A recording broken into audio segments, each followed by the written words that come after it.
Sige, last. Right?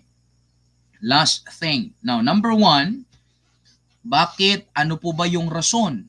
Bakit kailangan kong piliin na lagit-lagi magpasalamat sa Diyos? Unang-una, because the Lord is good ever.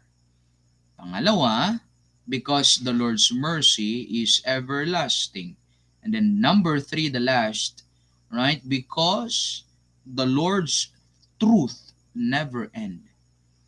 Ang katotohanan ng Diyos ay kailanman hinding-hindi magtatapos at hinding-hindi mawawala.